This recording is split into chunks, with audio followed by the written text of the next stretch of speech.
Welcome to the Brand Builder Blueprint, guys. I am so excited. This is my very first show, and for those of you who are not familiar with me, my name is Crystal Vernay, and I'm a serial womanpreneur. I'm a speaker, author, a business coach, and a brand strategist, and my claim to fame is that I teach coaches, consultants, online service providers how to monetize their expertise and create multiple streams of income so that they can build a profitable and sustainable business. I can't tell you the excitement and just the journey that I've gone through in order to get to this point. And I think for my very first episode, I just really want to keep it 100% raw, real. My goal for this show is to really talk about what it means and what the challenges and the triumphs are for women in entrepreneurship, also women of color, and just kind of be an example for aspiring women entrepreneurs, and show them that all that they desire in their life, all that they want is possible for them. And I think also too it's important to note that you don't have to choose. I think that was one of the most important lessons that I've learned in this journey, on this road to becoming an entrepreneur. So, you know, I know a lot of us have grown up traditionally, and, you know, as a little girl, growing up in America and, you know, being exposed to the American dream and all these different things, and what little girls or what women are supposed to aspire to be. And usually we have, well, now we have a couple of choices, because let's be real, back in the day there were not a lot of choices for women in terms of like what profession you could go into or what was going to happen in your life. And for most of our parents and our parents' parents and parents' the woman typically stayed at home and she was not the breadwinner. And of course, as time went on, you know, things in society changed and women, you know, went to work and they were having careers. But there was still that pressure of having a family and having children. And then there was this notion that you had to choose. You couldn't have a happy life at home, or you couldn't have a happy family and have a career or have a business or all of those things. And I want to be the example and show everyone that you don't have to choose. You can have it all. You can have a happy life at home. You can be a mom. You can be an entrepreneur. You can also have a career. And I've gone through several stages in my life, and by no means am I perfect, but my goal is to kind of just give you an insight into my journey, and at some point I'll definitely be having guests on the show that will also give you valuable insight as well. I really want to give you practical tools and strategies and tips you can take and implement in your life as well as in your business, because I definitely want to see each and every one of you flourish. And yeah, so that's really my goal for the show. We're going to talk about a whole lot of stuff, y'all. A whole lot of stuff. Because like I said, I want to keep it real. So on the business side of things, we're definitely going to touch sales, marketing, systems, automation, revenue generation. What else? Anything that you can think of to build a profitable and sustainable business. Of course, multiple streams of income, because I'm the multiple streams of income queen. And that's what I like to talk about. And basically just setting yourself up to earn, and setting yourself up to have your very own little empire, and just go into different lines of business that don't necessarily follow the traditional route. And I'll get more into my personal story, you know, over the course of the show. But I invite you guys to sit back, relax, and step into the world of the Brand Builder Blueprint.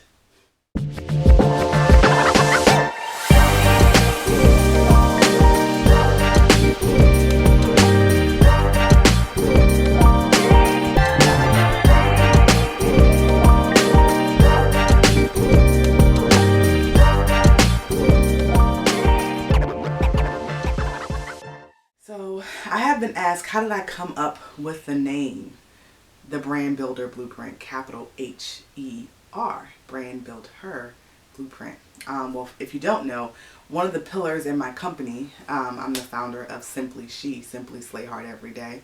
As you can tell, I'm an advocate for women, and specifically women in entrepreneurship.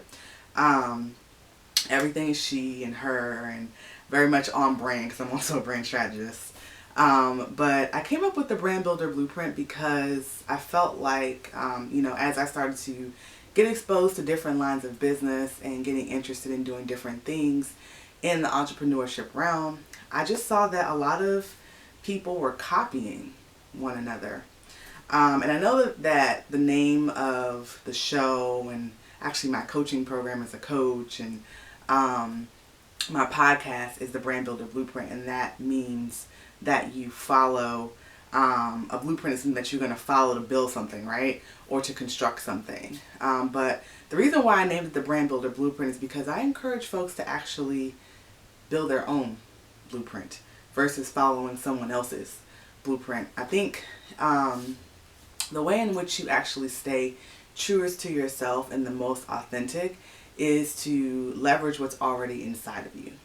And so I saw a lot of people copying, their favorite industry leader or their favorite coach or their favorite mentor, just copying straight out. I'm just like, well, you're not going to be able to do it exactly like that person. Now, I know something to be said for following in someone else's footsteps, but wouldn't it be amazing if you were the one that was actually, in charge, or making your own blueprint, charting your own path, so to speak. So I encourage my clients and those who work with me to actually follow in their own footsteps or leverage what's already inside of them to create something great, to create something amazing.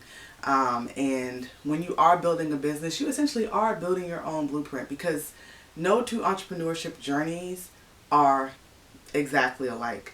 So just because your mentor did something and saw success doesn't mean that you're going to see the same success. You may see some successes, but it may not be the exact same as the person who's coaching you or mentoring you, or the person that you're following. So just always keep that in mind, and it's okay to make your own decisions.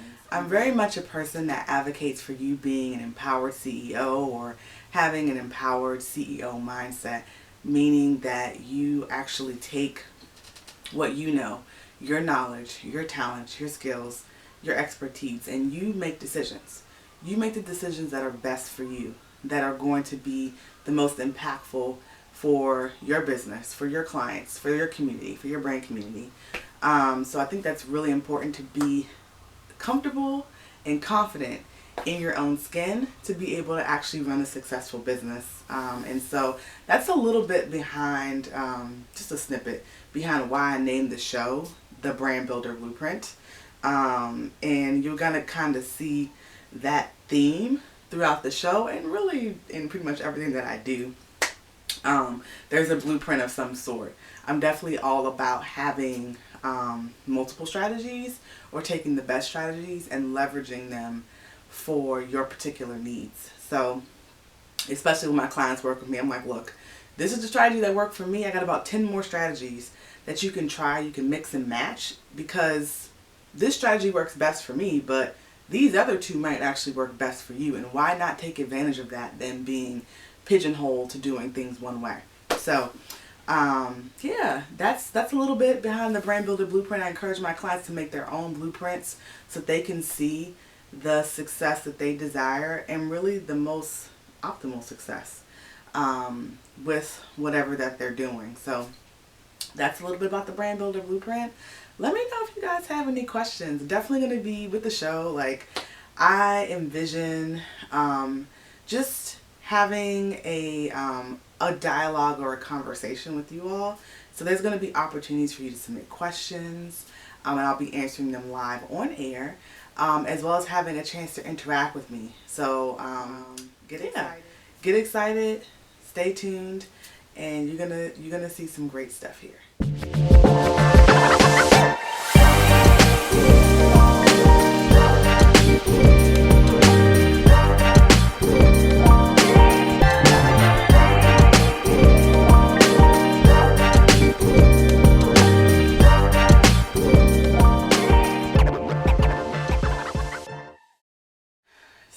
tell you all a little bit about me and how I got started in entrepreneurship and with my entrepreneurial journey. So I started in entrepreneurship at the ripe old age of 16. I actually started with, I started in the e-commerce space. I started with an eBay store. I did this in high school, opened up my first store. I was very much into clothing, shopping, and handbags, name brand handbags. And so I started a online store selling like designer handbags, vintage handbags. And my very first month, I got, I found my own supplier online. This is before e-commerce was what it was today, y'all. This is like when eBay first came a thing. So I found a supplier. They were overseas, and I got customers lined up, y'all. So I even pre-sold some stuff. Like, thinking back, like, I was like, that was crazy a little bit. But I made $16,000 my very first month in business. And my mother, she was not thrilled. So unfortunately it didn't work out, and I had to shut my store down. Of course, I was devastated because I thought this was what I was supposed to do. I was making money. My mom was like, you need to get an education. This is not going to pay your bills. Parents don't know everything. But yeah, so I had to shut that down. But that wasn't really my earliest experience or exposure to entrepreneurship. My very first experience with entrepreneurship was actually my dad. So my dad was an entrepreneur when I was growing up. He owned a limousine company. Well, actually, he had been a trucker, like, even before I was born. So he had his own, he owned his truck. So for those of you in the trucking industry, you can drive for a lot of large companies, but if you own your truck or the 16-wheeler, the cab part, then you can contract with those companies. So he owned his own truck. And so he would contract, and then he had a limousine company. So he lived in California, and he drove around a lot of famous stars. Like, I think about it today, like Whitney Houston, Bobby Brown, New Edition, New Kids on the Block, Milli Vanilli, Vanilla Ice, like just all the big stars back then. He would like often bring me stuff from their concerts. So he would like, I guess like movie premieres or when they have to go around with different concerts, he would be one of the limo drivers, and he would like bring me back stuff from the concerts or send me stuff from the concerts because, I grew up in Maryland, so we're on the opposite coast, but he would always send me stuff. And, I didn't know like back then how significant that was. When I went to visit him, one summer, he took me to Disneyland, or wait, no, is that Land or World? Disneyland in California. And we drove in the limo. And we drove in the limo or like around Hollywood and LA. And I just thought I was super cool because I was like this little like 8-9-year-old kid in a limo. And they were trying to figure out like who we were.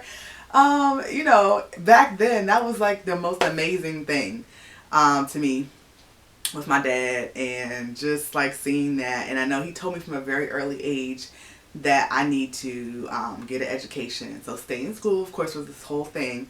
But he was like, you're super smart, daughter, because he would call me daughter. My family's from the South originally, so for those of you who are from the southern states, you know that we don't typically use first names a lot. Everybody has a nickname or something like that. So my dad called me daughter. And he would say, daughter, you're going to go to school, get an education. He was like, but you're not going to want to work for anyone. And I was like, what? Dad, what? I kind of brushed it off. He was like, oh, so you're going to own your own business. And I was like, all right. I didn't really think too much of it. He was like, you should look into that. He was like, read about it. He was like, read about entrepreneurship, read about owning a business. So I mean, maybe here and there I did, but 16 was the age where it really kind of sunk in when I was getting closer to graduating high school and college. Where I was like, yeah, there's something to this entrepreneurship thing.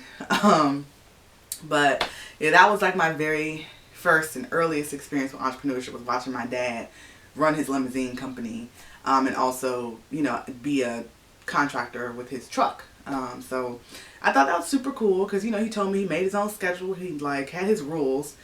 He had his own schedule. He never worked on his birthday, you know, things like that, that I was like, oh, you know, I mean, kind of like, I guess I kind of brushed it off back then. But looking now, a lot of those things I've implemented in my businesses today. But yeah, I mean, I'm sure a lot of you probably had something similar where you watched a friend or a family member or maybe even your parents growing up, you know, do the entrepreneurship thing. And that's maybe what inspired you to kind of start your own business. But let me know. I would love to hear from you guys. Definitely go to brandbuilderblueprint.com and let me know your entrepreneurship story. How did you get started as an entrepreneur?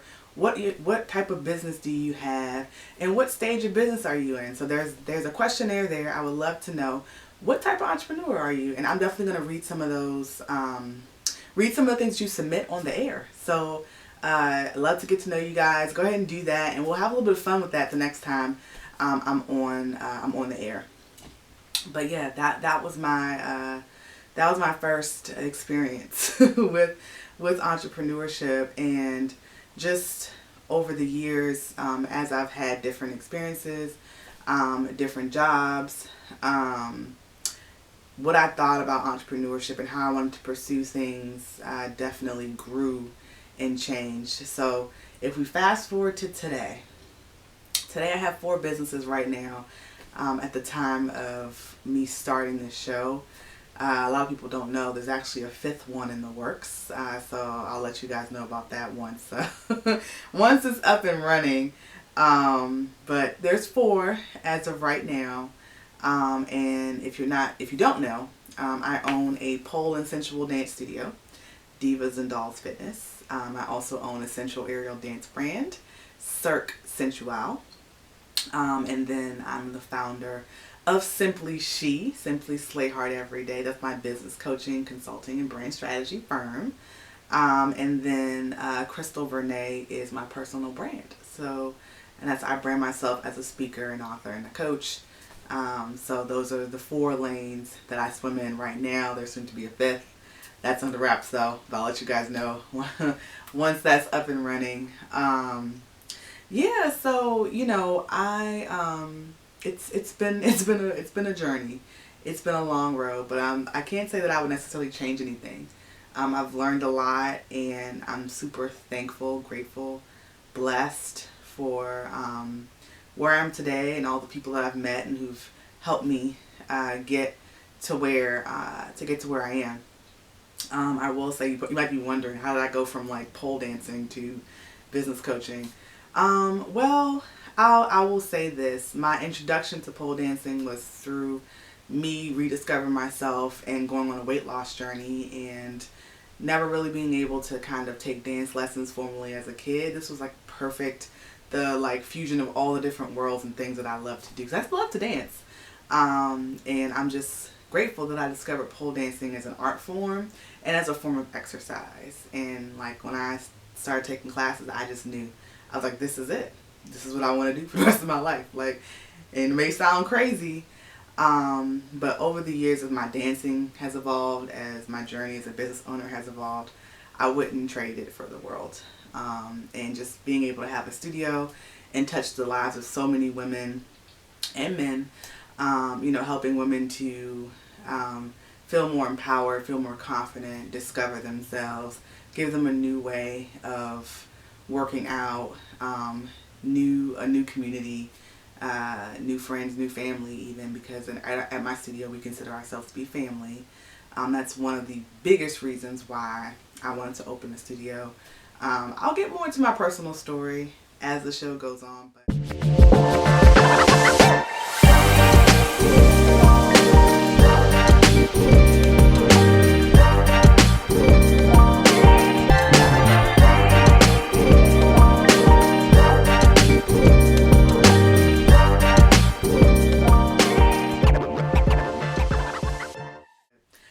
One of the questions that I did want to answer on air was how I came up with the brand Builder Blueprint, and capital HER. And if you don't know, one of the pillars in my company, Simply She, is basically advocating for women, but women in entrepreneurship. And so everything is her and she. And so I really want to see women win. I really want women to excel in their lives, in their businesses. And I talked about not having to choose earlier. And I really mean that. I really mean that I want to see women be happy and have all the things that they desire in life, whether that be a family, a career, a business. I think it's important to know that as women, we don't have to choose because men aren't made to choose. And I think society still has a long way to go in that regard in terms of like what's acceptable or normal for women. Let's normalize women having being multifaceted, multi-talented, and doing everything, being able to take care of the home and also, be a force to be reckoned with in the boardroom and have different businesses and have an empire. Let's normalize that. So, we're going to have that conversation. We'll have that conversation continuously, I'm sure. But yeah, so that's basically a snippet into my entrepreneurship journey. Like I said, I would love to hear about yours, and let's have some fun with that and see what type of entrepreneurs we have tuning in. That will also help me determine what to share with you all to help you grow your businesses. Do we have more e-commerce people? Do we have more coaches? Do we have more consultants? Do we have brick and mortar folks? Let me know. Let me know what type of business you have. And we're definitely going to be having lots of conversations around that. So I did want to touch on my professional experience, and I know a lot of times people with a job are looked down upon. Listen, there is nothing wrong with having a job, okay? You get valuable experience by being an employee, and I always say, if you can't be a stellar employee first, you're not going to be able to run your own business. If you can't operate with excellence for somebody else, you're not going to do it for yourself. If you can't be on time for your job, you're not going to be on time for your business. It's kind of like you have to always be operating at your highest level, operating in excellence in order for that to transfer over. That's not something that just because you started a business is going to happen overnight. Those same habits that you had when you were working for somebody else is going to transfer right over into that business you just started. So let me start off and level set by saying that, because I definitely side hustled for many, many years. And a lot of that had to do with, the personal circumstances and what I was going through. I'm going to be real with y'all. Divorce is rough, okay? Divorce is rough. And I'm not sure that I would have made it if I wasn't still working at my full-time job when all that was happening. So I'll never tell anybody to just quit their job because having a business is where it's at. Because honestly, the entrepreneurship is not for everybody. So, and of course, having full-time employment is not for everybody either. I think people just have to know what suits them best. But as when I was working full-time, I was a government contractor. So I have over 13 years of experience in that arena. And that's actually one of the streams of income that I teach my clients how to set up for themselves. So how to do business with the federal government. Yes, I do know how to do that.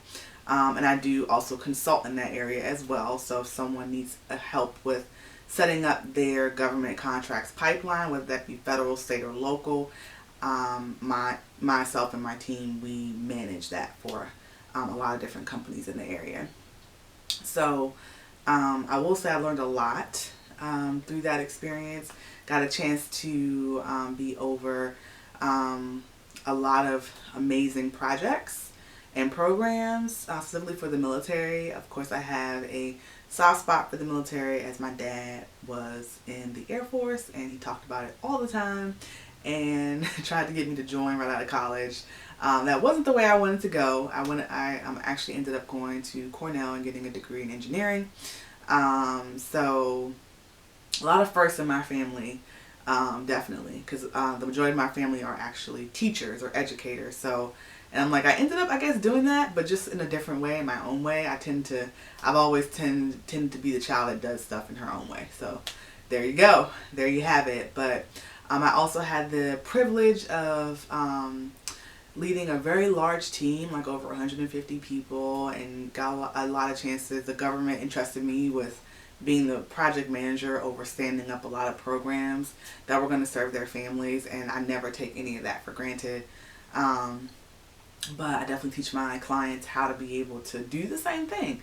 If they're going to be working with the government to set up a new program or determining what opportunities are going to be best for them and their company to grow their business in the government contracting arena, that's what we want to do.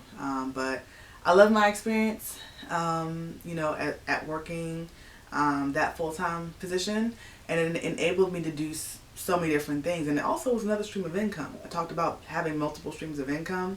Having a job is also another stream of income. So, I always tell people you need to have a job sometimes so that you can grow your business. I mean, it only makes sense. You want to have a stable, steady stream of income before you, let's say, jump to another one if that's what you're trying to do. So I would have never been able to do that if I just kind of started my business from scratch. So just things to think about in your entrepreneurship journey. Again, no two journeys are alike, but we definitely all do the best that we can, and I always tell people do what makes sense. But yeah, guys, so that's a little bit about my journey as both an entrepreneur and as an employee as well. What types of jobs have you all had? I know I've done, right out of college I did sales, which is probably shocking. I should tell that story at some point, because that's always an interesting one for people to hear. Introvert, right out of college, right into sales. But yeah, let me know what types of jobs you've had. Go to brandbuilderblueprint.com and let me know what types of jobs you had, and I'll read that on the air, and we will have a discussion about it.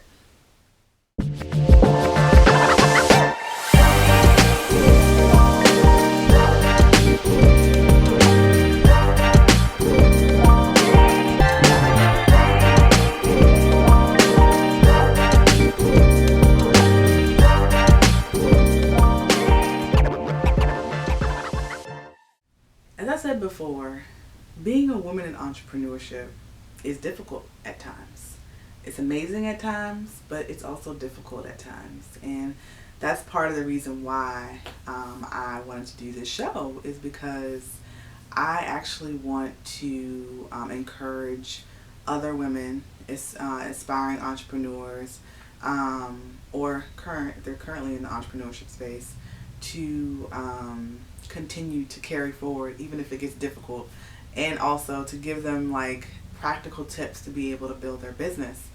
And I know sometimes that's easier said than done, but I want to create a safe space where you could ask questions. We could also share tips and share things that are working for us and working for women in entrepreneurship right now in different industries. So that also too is part of the reason why I wanted to do the Brand Builder Blueprint, because I feel like we can all learn from each other. And one of the things that I value the most is community, and this is going to be an amazing community of women entrepreneurs. I already know it, I already feel it in my heart, and we're going to be seeing each other win in so many different ways over our course of being together and our journey together on this show. So yeah, I would encourage you, and this is what I really, really want, for you guys to ask questions. Ask questions, ask questions, ask questions. Go to the brandbuilderblueprint.com. Submit your questions. What do you really want to know? What's your burning question that you have right now? What is keeping you stuck in your business? Just submit your questions. Like I said, I really want this to be an informative and a safe space. Also, we're going to have some fun. We're going to have some great guests coming to you guys soon. But yeah, that is it. And take care for now, guys.